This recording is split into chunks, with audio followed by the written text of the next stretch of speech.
Hello दोस्तों। जैसे कि हमने आपको पिछली वीडियो में ही पीटीटी के रिगार्डिंग बता दिया था कि पीटीटी का रिजल्ट जल्दी ही आने वाला है।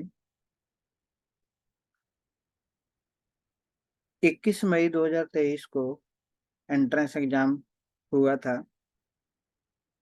उसके बाद में 22 तारीख को रिजल्ट डिक्लेयर किया जा चुका है। अब जैसा कि बहुत सारे स्टूडेंट्स की डिमांड आ रही है, इंक्वायरी आ रही है कि अब आगे का प्रोसेस क्या होगा। जब आपका रिजल्ट आ जाता है तो उसके बाद में नेक्स्ट प्रोसेस होता है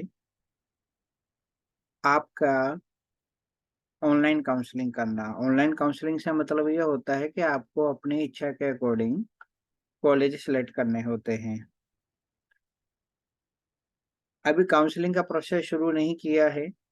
जैसे ही काउंसलिंग का प्रोसेस स्टार्ट होगा हम आपको बता देंगे। लेकिन उसके पहले कुछ चीज़ों की आपको पहले से तैयारी रखनी है, और खासकर आपको अपनी कुछ क्रिटिकल डाटा संभाल करके रखना है। क्योंकि जब आपने देखा होगा कि जब आप रिजल्ट देखते हैं, रिजल्ट देखने के लिए आपको क्या करना है। जैसे 4 ईयर का स्टूडेंट है तो इस पे क्लिक करेंगे और रिजल्ट इंटीग्रेटेड 2023 पे क्लिक करेंगे अपन, तो आपको यहाँ पर रिजल्ट दिखाने का प्रोसेस मिल जाएगा, जिसमें आप अपने रोल नंबर से देख सकते हैं अथवा अपनी जनरल डिटेल की हेल्प से भी रिजल्ट देख सकते हैं।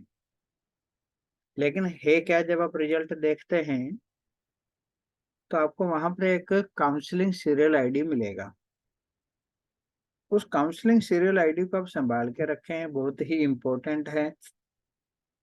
उसको किसी के साथ भी शेयर ना करें, क्योंकि जब आपसे काउंसलिंग के लिए रजिस्ट्रेशन करवाया जाएगा उस टाइम इस काउंसलिंग सीरियल आईडी की जरूरत आपको पड़ेगी। इसके बिना आप काउंसलिंग के लिए रजिस्ट्रेशन नहीं कर पाएंगे। बाकी तो आपका स्कोर आपको मिल ही जाएगा। कुछ कैंडिडेट्स की कुछ कंफ्यूजन रहता है कि भाई हमारा स्कोर इतना है, हमारा क्या होगा, हम काउंसलिंग कर सकते हैं कि नहीं कर सकते हैं। तो एक चीज याद रखिए कि पीटीटी के अंदर कोई कट ऑफ स्कोर नहीं होता है। सभी कैंडिडेट जिन्होंने भी एग्जाम में पार्टिसिपेट किया है उसके जितने भी नंबर आए हैं, किसी के कम आए हैं किसी के ज्यादा आए हैं, इससे कोई मैटर नहीं है। किसी के 60% है, किसी के 40% है, किसी के 10%। पीटीटी में कुछ भी आपके एंट्रेंस मार्क्स आए हों, आप काउंसलिंग में पार्टिसिपेट कर सकते हैं। ऐसा भी हो सकता है कि आप जिस रिजर्वेशन कैटेगरी के कैंडिडेट हैं उसके अंदर आपका कट ऑफ इतना कम जाए कि आपका उसमें सिलेक्शन हो जाए। इसलिए कोई बाउंडेशन नहीं है, कोई कट ऑफ नहीं है। जिसने भी एग्जाम दिया है, जिसके जो भी मार्क्स आए हों, एग्जाम दिया का मतलब प्रेजेंट हुआ है वो, जो भी कैंडिडेट एग्जाम में प्रेजेंट हुआ है और उसका रिजल्ट डिक्लेयर किया है। क्योंकि इन केस मान लो किसी कैंडिडेट का किसी भी रीजन से रिजल्ट रुका है, डिबा यूएम के, ऐसा कुछ भी हो सकता है, तो उनके अलावा जिन भी कैंडिडेट्स का रिजल्ट डिक्लेयर हुआ है वो सब काउंसलिंग में पार्टिसिपेट करेंगे। कोई कट ऑफ नहीं है। तो आपको करना क्या है काउंसलिंग के बारे में, तो जब स्टार्ट होगी हम आपको वापस पूरा वीडियो बना करके एक डिटेल में बता देंगे। लेकिन कुछ चीजें आपको पहले से तैयार करके रखनी है। जब आप काउंसलिंग के लिए रजिस्ट्रेशन करेंगे तो उसके पहले, क्योंकि काउंसलिंग का रजिस्ट्रेशन होगा उसके साथ में आप ऑप्शन फॉर्म फिल करेंगे, उसका प्रोसेस क्या होता है। सबसे पहले आप काउंसलिंग के लिए रजिस्ट्रेशन करते हैं, जिसमें आपका रोल नंबर, आपकी counselling serial ID, date of birth, mother name मांगा जाएगा। इसके बाद में जैसे ही आप प्रोसेस करते हैं, आपका डाटा वैलिडेट होता है, आपके सामने एक चालान जनरेट होकर के आएगा जो कि काउंसलिंग रजिस्ट्रेशन फीस का होगा। वो जो भी फीस आएगी आपके चालान के ऊपर लिखी हुई आ जाएगी। वो फीस आप ऑनलाइन मीडियम से या जो भी मीडियम आपको उस टाइम उपलब्ध होगा उससे आप उसकी फीस जमा करवाएंगे। वो फीस जमा कराने के बाद में यदि आपकी फीस वेरीफाई हो जाती है तो आप नेक्स्ट प्रोसेस उसमें ये होता है कि आपको कॉलेज का सिलेक्शन करना होता है।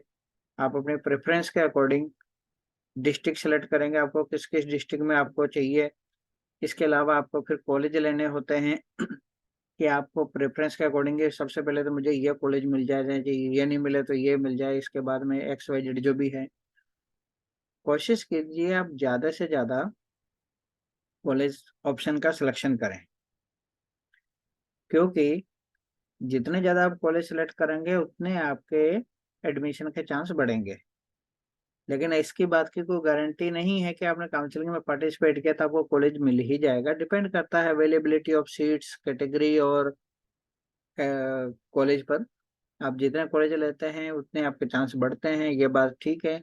लेकिन कॉलेज आपने मान लीजिए ऐसे को कॉलेज ले लिया कि जो सबसे ज़्यादा लोग सेलेक्ट करते हों और वो आपसे कट ऑफ में ऊपर चले जाते हैं।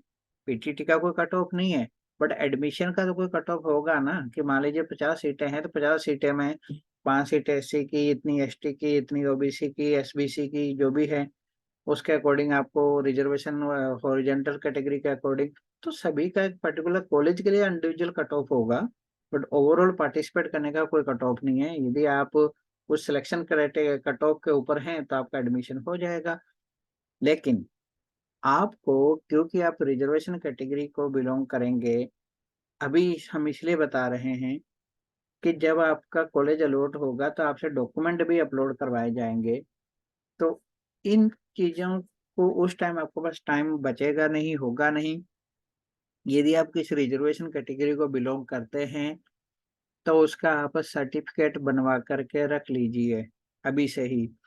तो उस टाइम आपके पास इतना टाइम होता नहीं है, परिस्थितियां क्या रहती हैं, इतनी आसानी से डॉक्यूमेंट कंप्लीट नहीं होते हैं। यदि किसी भी रिजर्वेशन कैटेगरी का है, एससी, एसटी, ओबीसी या कोई हॉरिजॉन्टल रिजर्वेशन कैटेगरी का है या एक्स सर्विसमैन है, जो भी है उसका आप डॉक्यूमेंट सर्टिफिकेट अभी से बना कर रख लीजिए। यदि कोई ईडब्ल्यूएस का है तो इनकम सर्टिफिकेट जो भी गवर्नमेंट नॉर्म्स के अकॉर्डिंग है वो आप बनवा करके अभी से रख लें, अभी आपके पास टाइम है। फिर अचानक से आप कुछ नहीं कर पाएंगे और डॉक्यूमेंट के अभाव में आपका एडमिशन कैंसिल हो जाएगा। उस टाइम आप ये नहीं कह सकते कि भाई मेरा ये डॉक्यूमेंट नहीं है तो मुझे इस कैटेगरी में एडमिशन दे दो, ऐसा नहीं होगा।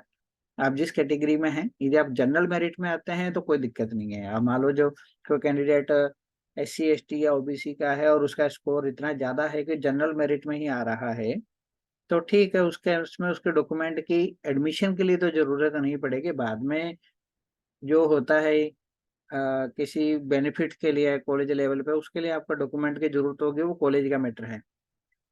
पीटीटी कोऑर्डिनेटर का केवल इतना सा है कि आप जब कॉलेज में जाएंगे एडमिशन के लिए तो उस टाइम यदि जरूरत है तो आपके पास वो सारे डॉक्यूमेंट होने चाहिए।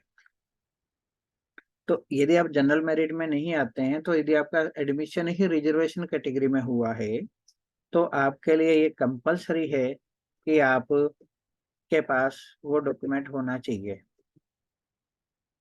तो पीटीटी की काउंसलिंग का प्रोसेस जब शुरू होगा हम आपको वेबसाइट पर बता देंगे। अभी ये वीडियो बनाने का सिर्फ मोटिव ये है कि आप अपनी इंफॉर्मेशन थर्ड पार्टी साइट पर जाकर के शेयर ना करें। अभी ऑफिशियली कॉलेज की लिस्ट डिक्लेयर नहीं की गई है। जब कॉलेज की लिस्ट डिक्लेयर की जाएगी तो इस ऑफिशियल वेबसाइट pttggtu.com पर आकर के ही देखें।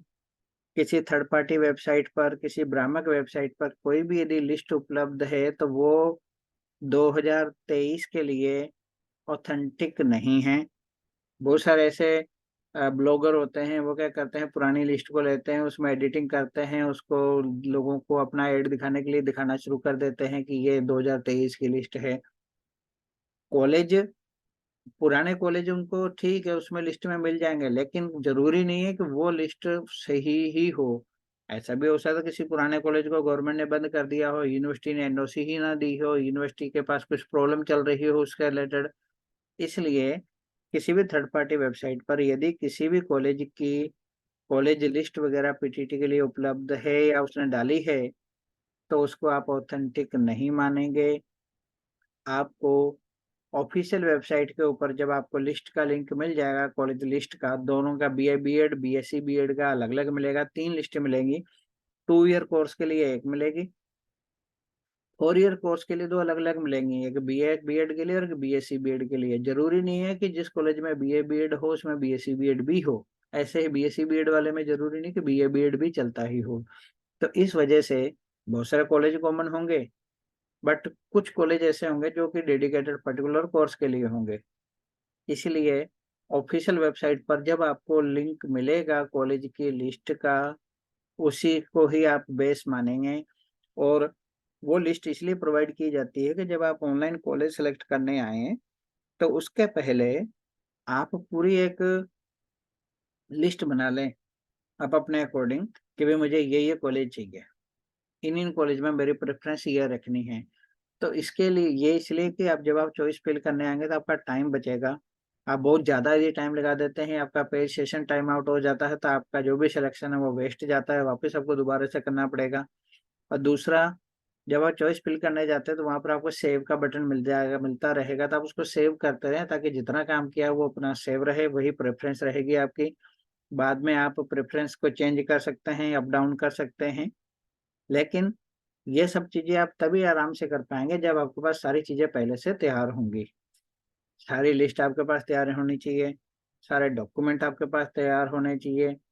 अभी आपके पास टाइम है कि आप अपने डॉक्यूमेंट यदि कोई भी किसी के पास उपलब्ध नहीं है तो उसको बना ले। खासकर सबसे ज़्यादा जो दिक्कत आती है ईडब्ल्यूएस के केस में आती है कि वो ईडब्ल्यूएस का सर्टिफिकेट जो होता है वो एक्सपायर हो चुका होता है। भले ही आपके डॉक्यूमेंट में अभी 1-2 महीने बाकी हैं एक्सपायर होने में, लेकिन हम आपको सलाह देंगे कि आप नया बनवा लें। इन केस यदि काउंसलिंग लंबी चलती है किसी भी रीजन से, या जब आपका एडमिशन होता है यदि तब तक वो सर्टिफिकेट आपका एक्सपायर हो गया तो आपका एडमिशन कैंसिल हो जाएगा।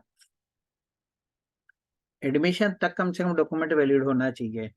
तो इसलिए बेटर ये है कि आप जो भी डॉक्यूमेंट, यदि कुछ ऐसे डॉक्यूमेंट होते हैं जो आपको बार बार नहीं बनवाने होते हैं, जैसे किसी का एससी का है, किसी का एसटी का है, या कोई फिजिकली चैलेंज्ड कैंडिडेट है, डाइवोर्स विडो के डॉक्यूमेंट होते हैं, ये आपके पास वन टाइम वो बनाने होते हैं जो आपको संभाल के हमेशा के लिए रखने होते हैं।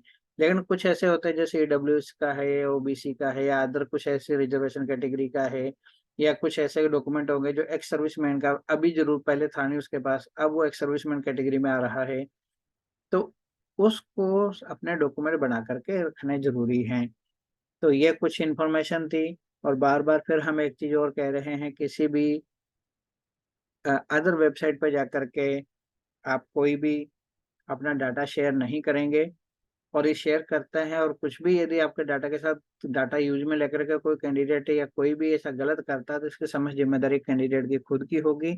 इसके लिए coordinator department, coordinator PTT office जिम्मेदार नहीं है।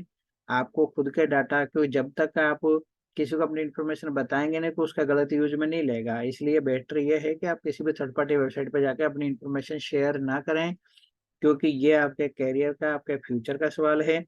और कोई भी इंफॉर्मेशन यदि थर्ड पार्टी वेबसाइट पर मिल रही है तो उसको भी आप ऑथेंटिक नहीं मानेंगे जब तक आपको पीटीटी की जो ऑफिशियल वेबसाइट है pttggtu.com, इस पर आपको यदि वो इन्फॉर्मेशन उपलब्ध है तो ही आप उसे सही मानेंगे। भले ही उसने दी गई इन्फॉर्मेशन वो बाद में सही हो, लेकिन तब तक आप उसको सही नहीं मान सकते जब तक कि उसको ऑफिशियली ऑफिशियल वेबसाइट पर डिक्लेयर नहीं किया जाता है। तभी क्योंकि पीटीटी का रिजल्ट डिक्लेयर किया जा चुका है। तो सभी को ऑल दी बेस्ट। और आगे के काउंसलिंग की तैयारी के लिए आप अभी से तैयारी कर लें, और जल्दी ही आपको वेबसाइट के ऊपर आकर के सारी डिटेल मिल जाएगी उसके बारे में। ऑफिशियल वेबसाइट के ऊपर जब आपको कोई भी उसका न्यूज का एडवर्टाइजमेंट या शेड्यूल मिल जाएगा तो उसको आप ऑथेंटिक मानेंगे। और रेगुलर वेबसाइट को देखते रहें पर्टिकुलर इंटरवल के बाद में, ताकि आपको इंफॉर्मेशन मिलती रहे और आप उसके अकॉर्डिंग आगे की तैयारी कर सकें। Thank you.